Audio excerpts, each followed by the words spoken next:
ये कहानी शुरू होती है कॉलेज से बीएससी थर्ड ईयर में। एक लड़की का नाम था रोशनी, एक मिडिल क्लास फैमिली से थी। जैसा उसका नाम था वो बिल्कुल वैसी ही खूबसूरत थी जैसे वो कोई राजकुमारी हो, और इस बात का घमंड भी उसे बहुत था। कॉलेज का हर लड़का प्यार करता था और अपनी पत्नी बनाना चाहता था, और रोशनी को आए दिन प्यार का प्रस्ताव आया रहता था और रोशनी किसी को भी मना नहीं करती थी। उसे अपनी खूबसूरती का इस्तेमाल भी करना बहुत पसंद था। रोशनी की कॉलेज के लड़कों के साथ घूमने की बात किसी को कानो कान खबर भी नहीं होने दी थी। वह सभी से रिलेशनशिप में रहता है। वह रोज किसी न किसी के साथ होटल और पार्टी में भी जाता है। उसी के साथ थी क्लास में एक रोहित नाम का एक लड़का। जब भी वह देखने में आई थी तो ठीक ठाक दिखा, और उसने रोशनी को मन ही मन बहुत प्यार किया था और कभी भी अपने प्यार से मुलाकात नहीं कर पाई थी। पर रोशनी को रोज किसी न किसी लड़के के साथ हंसी मजाक करते देखा तो उसे भी बहुत दुख हुआ होता है, और उसके मन में कई सवाल आते हैं कि उस लड़के और रोशनी के बीच कोई प्यार तो नहीं है, या उस लड़के ने रोशनी से प्यार का इकरार तो नहीं किया। ये कई बातें उसके मन में दिन प्रतिदिन उठती थी, पर वह इन्हीं बातों को ये कहती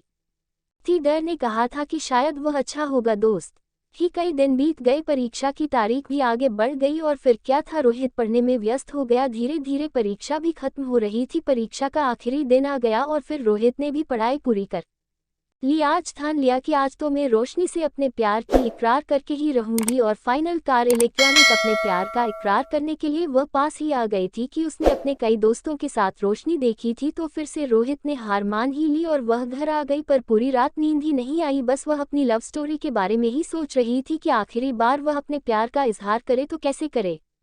यही बात अब उसे खा रही थी। रात के 2 बज गए थे, पर उसे चाहिए भी नहीं आ रही थी। अब उससे बर्दाश्त नहीं हो रही थी और उसने रोशनी को कॉल करने की सोची, और फिर उसे अभी तो रात के 2 बज गया है और अब फ़ोन में करना है तो वह क्या सोचेगी। पर फिर भी ये दिल नहीं माना और वह रोशनी को अपने प्यार का इजहार करने के लिए कॉल कर ही दिया। रात को रोशनी के तकिए के आला से हल्की फ़ोन की रिंग की आवाज़ आ रही थी, पर फिर भी रोशनी ने इतनी देर में फ़ोन उठाया और धीमी आवाज़ में कहा, हेलो। पर आगे से रोहित की आवाज़ तक नहीं, और लाइट ने फ़ोन कट कर दिया। इसके बाद 2 से 5 मिनट हो गए ही थे कि रोहित ने फिर से 2 से 5 मिनट पहले ही फ़ोन को रिंग बजाते ही उठा लिया।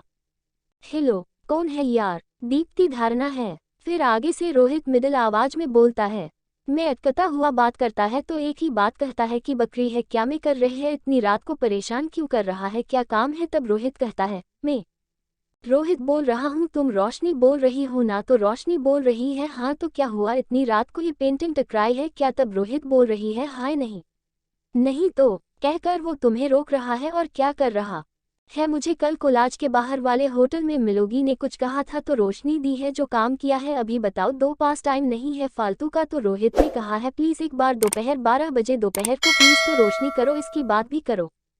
मन होता है और फ़ोन को कट कर सो जाता है।